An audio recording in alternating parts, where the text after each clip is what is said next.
let's talk about, what are 5 causes of bad experiences that people have with guinea pigs? Hey, Scott here, Scotty's Animals. I'm with one of my new foster boys, and I just picked up him and his 7 brothers and sisters. One of his sisters is pregnant, but I'm going to foster them until I can get them into the rescue.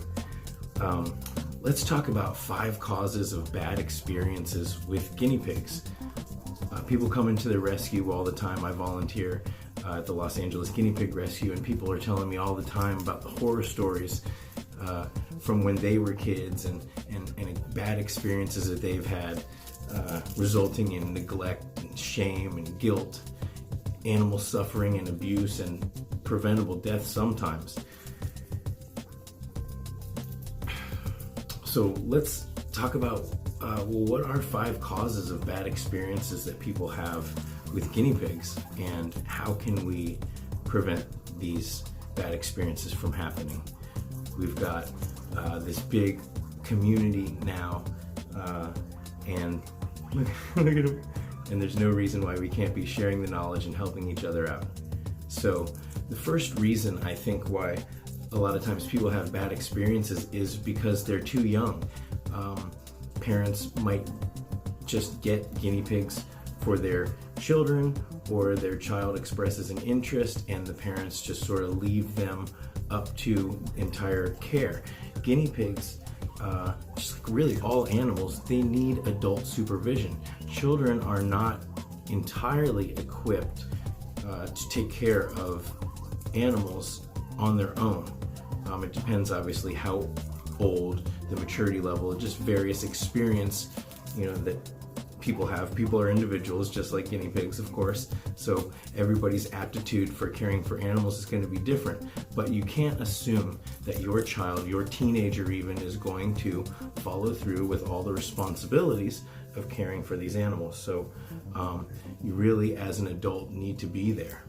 And if you are a kid, you should always ask help from an adult when you feel like there's something that you can't do on your own. And there's nothing wrong with there's nothing wrong with asking for help. So let's also talk about information. A lot of people get bad info because they buy a guinea pig from a pet store, or they get one off of Craigslist or from a neighbor or a friend, and they don't really know everything that there is to know. And how can you know everything that there is to know? Because there's so much to learn. But that's what's so great about YouTube and the other social medias. Like, we're forming a community and we can help each other out and we can teach each other.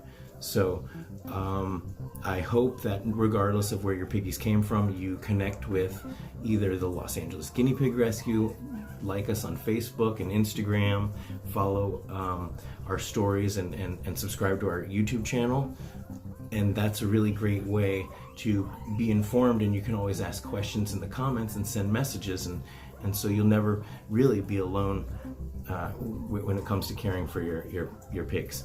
So another reason, the third reason would be you only have one guinea pig. If your guinea pig lives alone, then a lot of times they are going to feel scared. They're not going to feel entirely secure, because remember, they're herd animals. And when they're alone, they look around and there's nobody else except for you maybe, but you're just this big shadowy monster with arms reaching in, trying to love and squeeze up on them. So it really helps for boys to be in a bonded pair and for girls to be part of a herd, or at least a group, or at least a pair that gets along very well. I think I've got some fur on my face. So that was the third reason. The fourth reason, and what I find interesting about this fourth reason, which is that people lose interest, really ties into the first 3 reasons. So one of the reasons why kids lose interest when they're younger is because as they grow and their interests grow with them and change and develop, they just lose interest, especially if their guinea pig is just alone in a little crappy pet store cage. Also, if they've gotten bad information and they don't really know how to care for the piggy, and the piggy lives alone in a crappy pet store cage. This is like one of those folk songs where each verse builds on the last. If they are too young and they got a pet store cage and their pig is alone and right? And then they lose interest. then it's a bad experience. Okay, well maybe that folk song will be in the works. But so you understand what I'm saying is that when you're part of a community, so that's the fifth reason now why guinea pig owners, why people lose interest and why people have a bad experience, is because they're not part of a community. So you can see that each one of these things is building on top of the other.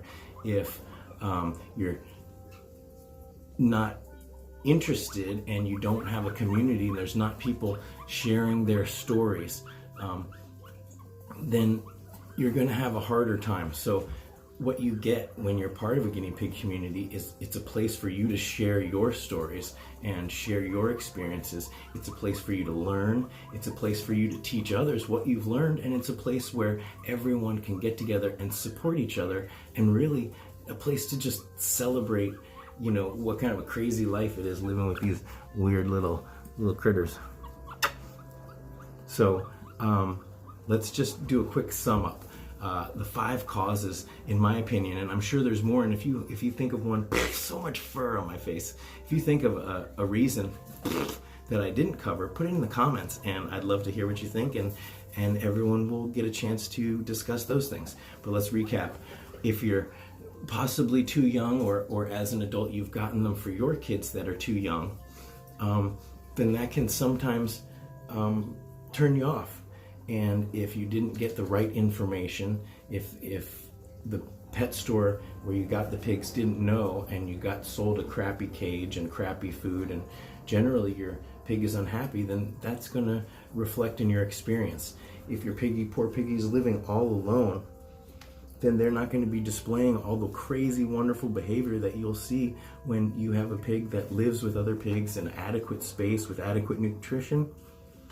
Okay? And you won't lose interest when you are tapped into a community of pig lovers that are sharing the best practices and the anecdotes and the stories, and we're all supporting each other. So I hope that doesn't matter where you started, if you got your piggies from a pet store, or if you, who knows, you got them from your neighbor, or you know, one of your neighbors had babies and all of a sudden you got a piggy. Now's the time. You can still safeguard against these bad experiences by correcting these. So jump on that bandwagon, subscribe to some piggy channels, and if you look on my channel, I've got some channels that I recommend. So I hope you will, and I'd love to see you in the comments. So thank you very much for sticking around and watching this video. And look at this little dude's ridgeback. He doesn't have a name yet. But he's super cute. Alright, I'm gonna wash all this fur off my face. Thank you guys. See you next time.